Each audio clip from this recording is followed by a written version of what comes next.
নজর রাখবো পরবর্তী সংবাদে। আজ গোটা রাজ্যে বুদ্ধ পূর্ণিমা উপলক্ষে বিশেষ আয়োজন, উৎসাহ উদ্দীপনার সঙ্গে বুদ্ধ জয়ন্তী উদযাপন করা হলো সোনামুড়াতেও।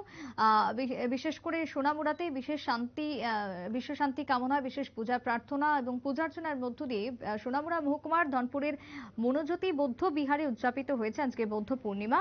22টি পরিবার সংঘবদ্ধভাবে, বিশেষ করে বৌদ্ধ ধর্মাবলম্বী পরিবার আজকের এই পুজোতে অংশগ্রহণ করেন এবং এলাকার একমাত্র বৌদ্ধ বিহার বা বৌদ্ধ মন্দির সিপাহীজলা জেলার, তাই দূর দূরান্ত থেকে বহু মানুষ, বহু ভক্ত সকাল থেকে ভিড় জমায় মন্দির প্রাঙ্গণে। 37 বছর বয়সে একই দিনে বৌদ্ধগয়ায় বিশেষ করে আজকের দিনে সিদ্ধিলাভ করেছিলেন গৌতম বুদ্ধ এবং 80 বছর বয়সে একই দিনে অর্থাৎ আজকের দিনে তিনি পরিনির্বাণ লাভ করেন।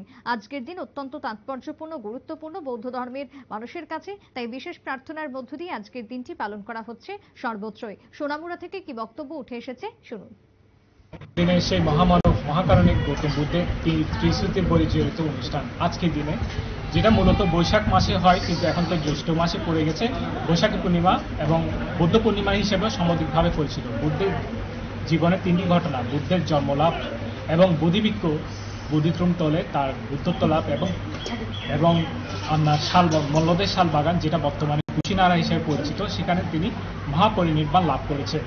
তো বুদ্ধ মূলত চতুরার্য সত্য নামক ধর্ম প্রচার করেছেন, যা বৌদ্ধ ধর্ম হিসেবে পরিচিত। চতুরার্যের সত্যের সর্বশেষ সত্য, মানে 4 নম্বর সত্য হলো দুঃখ নিরোধের উপায় আর্য সত্য, যেখানে তিনি আর্য অষ্টাঙ্গিক মার্গপথের বর্ণনা দিয়েছেন। যে আর্য অষ্টাঙ্গিক মার্গপথে পরিচালিত হলে যে কেউ দুঃখ হতে মুক্ত হতে পারে। যে আর্য অষ্টাঙ্গিকের মার্গপথে তা আপনার ধর্মচক্র হিসেবে প্রতিষ্ঠিত হয়। যে ধর্মচক্রের আমরা ব্যবহার আমাদের সেই সাংবিধানিক পতাকার ভিতরে আমরা দেখতে পাই।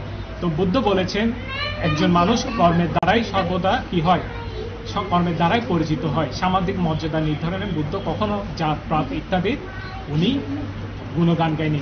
তিনি সর্বদা কর্মের উপরই প্রাধান্য দিয়েছেন। এই কর্মই আমাদের পরিচয় বহন করে। কর্মের দ্বারাই মানুষ শিকড়ে উন্নতি হতে পারে।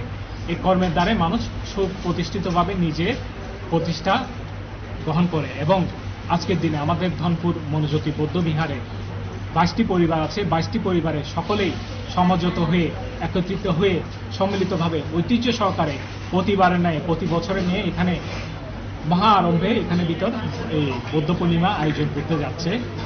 তো বুদ্ধ বলেছেন, জগতের সকল প্রাণী সুখী হোক। বুদ্ধ শুধুমাত্র বৌদ্ধদের উদ্দেশ্যে এই জয়গান গাননি, উনি জগতের সকল প্রাণী সুখ চেয়েছেন এবং সকলের দুঃখ মুক্তির উদ্দেশ্যে এই বাণী প্রচার করেছেন। তাই অহিংসার বাণী হচ্ছে সবচেয়ে বড় ধর্ম।